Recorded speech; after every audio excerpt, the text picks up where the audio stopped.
yourselves, tell them what you do. Yeah. See, it sucks because What? check, check. Yeah, I gotta hold it really close. There we go. See, as a poet, I'm used to like talking with my hands. But did you really, Kyla? Did you just really did a? That's what she said. Well done. So I'm gonna pass this to all my friends here, and they're gonna tell you guys a little bit about who they are, what they do, and I'm basically gonna open up for a Q&A for anyone who wants to ask any questions, anyone specifically. I'll start. There's my man AC. Yay, AC's in the building. So like I said, the original plan was have a little panel discussion and then end it with a cipher. So I'm going to spit a poem at the end of this miniature discussion thing. If everyone, seriously, if everyone who, Fuji, Phoenix, sincere, if you guys get up here. First of all, my name is Curtis X. Meyer. I'm a local spoken word poet. I'm not a MC in the traditional sense, but I do consider myself an orator. You're welcome for me adding that word to your vocabulary. Or no, before you got here, we had a running gag about orators. But I've been doing spoken word in Orlando for about, it will be 9 years this June. I've gone national with it with a few people. I met some very wonderful poets, MCs, producers. These are my friends, yo. All hip hoppers, etc., etc. So I'm gonna pass the mic. You've already seen Kyla, but she can tell you guys a little bit more about herself. And if you just pass it to your left. I wasn't just on Facebook. No. More people just added you to their fan page here. That's what's up. I don't have a fan page. No, I do, but I have to like make it public. But I'm just really lazy. And if anyone has any questions for anyone, by all means, raise your hand. Okay. Does anybody have any questions? I'm a Virgo. I love short walks on the beach. I'm a cat lover. Boss. I don't know. I've been a spoken word artist for a few years now. Kind of was like one of those hobbies that went wild, like a fungus, I guess. It was like just grew on me. But my first poem actually was published when I was 10, and for years, it's still like that's a true story. And it was like I was in 5th grade, and I was like, I just want to write this poem. And so my teacher was like, oh my God, it's so beautiful. And so for years, it was like a source of complete embarrassment for me. It hangs in the house that I live in right now with my mom, because that's what I do, right over the steps, and it's been there for years. And then it was kind of like weird, because it's like, everything's full circle. But basically what happened was I started writing poetry, and I was like just kind of, whatever. And then I started dating this guy. He broke his leg. And I was going to, get him back, with my poetry. And that didn't completely work. However, on All-Star Weekend, that was a few years ago, on All-Star Weekend, he called me and asked me if I wanted to be his 4th baby mama. That's a true story. That is a very true story. I was like, I'm going to pass. I'm gonna say no. But, yeah, so... I think you just did 2 features. What happened? What do you mean, 2 features? I'm confused. How many poems did you just do?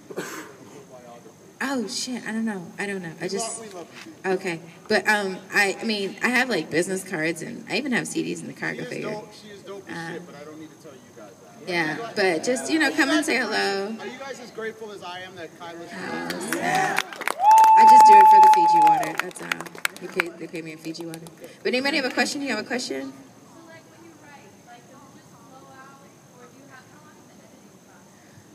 Some pieces take months. Some pieces take a couple of hours. It's like the best time for me to write is like usually 3 in the morning or in the shower. Like the drug piece, a good portion of that was written in the shower. It's kind of weird. But like whenever my mind is like really idle or like I'm driving, I usually come up with poems and I try to remember in very Jay-Z fashion. It doesn't usually work out like that, but I try to memorize them and then or write them in my phone and then don't steal my phone. No. I try to write them in my phone and then edit them from there. But I mean, it's just a very people are like, oh, I will never be a good writer. And I'm like, nobody starts out being a good writer. It's kind of like the brain is a muscle. Like, oh, I have to go to the Olympics tomorrow. I shouldn't work out. It's kind of like that. So, any other questions? Yeah, sure. I have a question that I like to ask everyone I meet. Okay. If you could be any mythological creature, what would you pick and why? what is it, a minotaur for my ass? Or is it a centaur? Yeah, because I have a big ass and no boobs. So that's what I'm going to be. Or a siren. That will be the first question everyone has to answer. Okay. That's it? Okay. Griffin. Oh, shit. And why? Because griffins are awesome. Introduce yourself, sir. Hey guys, my name is Sincera. I've been writing poetry since like 8th grade, so it's been a minute. But actually, the last like 2 years, I kind of stopped. A lot of shit happened. Mom had a cancer, everything. So yeah, still going through it too. But it kind of like is bringing me back into it. You know, I'm dealing with a lot of my emotions. This is kind of like something I do for fun. More of my day job, whatever. I'm a voiceover artist. Yes. So one of the things I did not too long ago was a Wendy's commercial in Spanish. You guys want to hear it? Yeah. Okay. Always gotta like change that shit up. Mythical Beast. Yeah, but you know, I wasn't. You know, he was pretty good.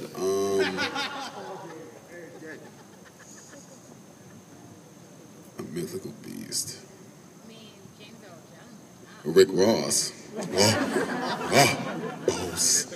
A Mythical Beast. I think Rick Ross is a Mythical Beast. Yeah. But yeah, so this is the Wendy's commercial. Cuando quieres satisfacer tus antojos de verdad, cuenta con Wendy's. Por solo 99 centavos, disfruta una deliciosa papa asada, un crispy chicken sandwich, un double stack y otros irresistibles antojos de nuevo. Everyday value menu de 99 centavos, todos los días en Wendy's. Wendy's, sabor de verdad. So I do that. Thank you, boo. I do that a little bit, and I write English and Spanish. I do poetry. I beatbox too. I don't know if you want to hear a little beatbox. A little bit later, or We'll use you in the cypher most okay, yeah, definitely. A preview, okay. Open mic to TikTok thing.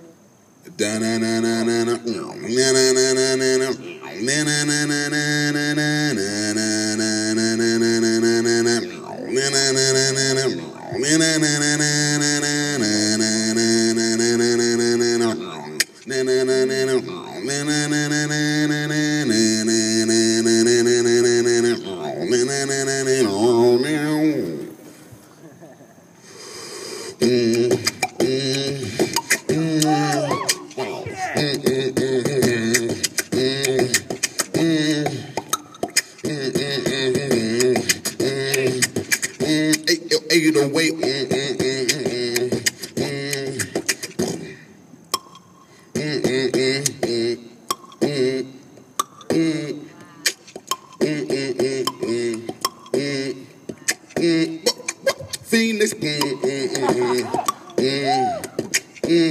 Pause. Next. So, guys. See. Hello.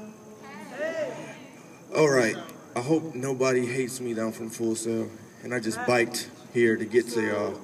Wow. So, yeah, but yeah, I'm a dragon all day, every day, son, all day.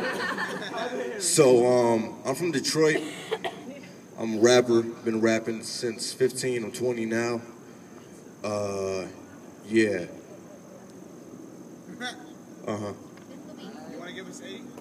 8. I can't even count 8. 16? Go for 16. Yo. No, I'm good.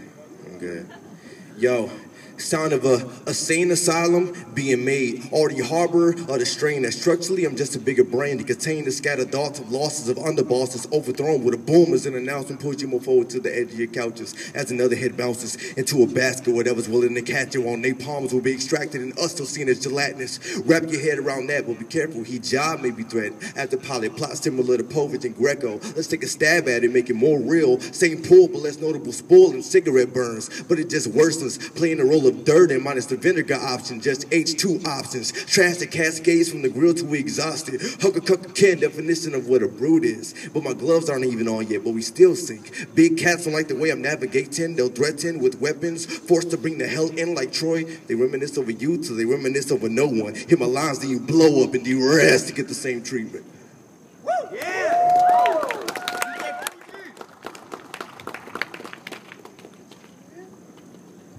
How's it going, y'all?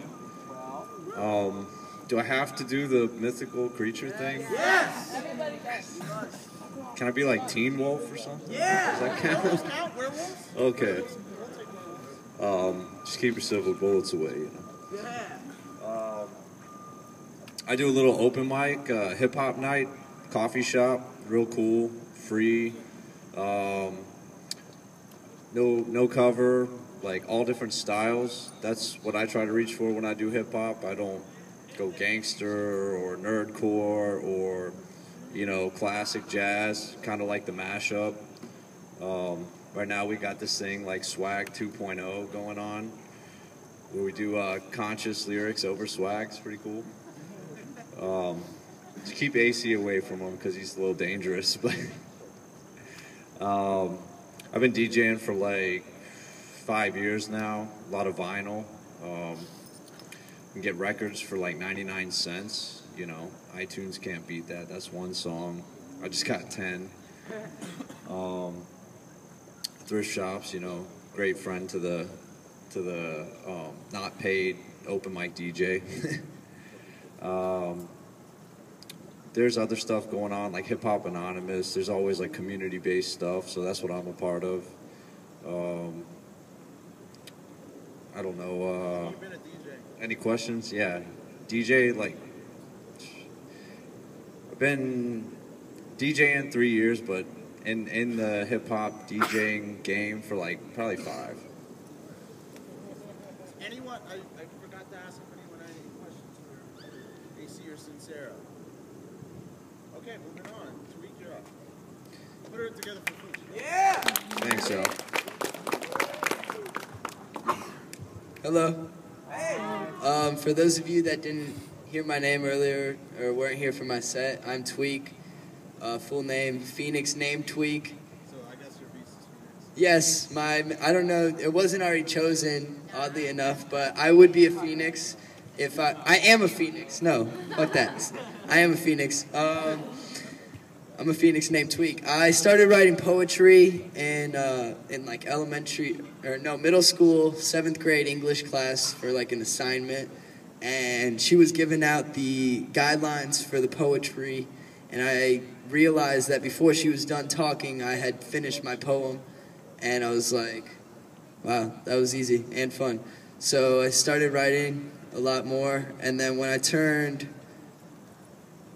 well, before that I had heard like Eminem and all the hip hop that was on the radio. Mostly Eminem inspired me and shit, and but it was really angry, and it took me probably until I was about 17 years old to realize that I could do what I did with my poetry, which was about nature, about the beautiful things in life, and I could apply that to hip-hop and bring it to a genre of music that seemingly has a lot of negativity, a lot of degrading to women, a lot of violence, and that stems from its roots, and you know, it's not anyone's fault. I mean, we could go ahead and blame different people, but it started off as a way to tell the story of the struggle. And that's the way I like to see hip hop. You know, it's true stories told by people about their own unique experiences. And at some point,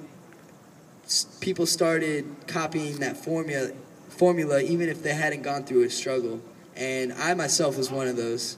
and I realized how wrong that was at a fairly late. I mean, I'm 19 right now, so that was probably like 2 years ago. I started writing what I like to call poetry over music rather than just your typical rap or whatever. Over here we have some great spoken word poets, and they do the thing without music. I prefer to do it over music. I also do some spoken word, but That's actually a good point of discussion. What do you think the benefits? What do you think the benefits are? Completely objective question, no wrong or right, just your opinion. In regards to music, no music, et cetera, et cetera. And I actually open this question up to anyone on the panel as well. In my personal opinion, as you said, I think that through hip-hop, it's been thriving for the past 15 years, 20 years or so, and it's still on a high end.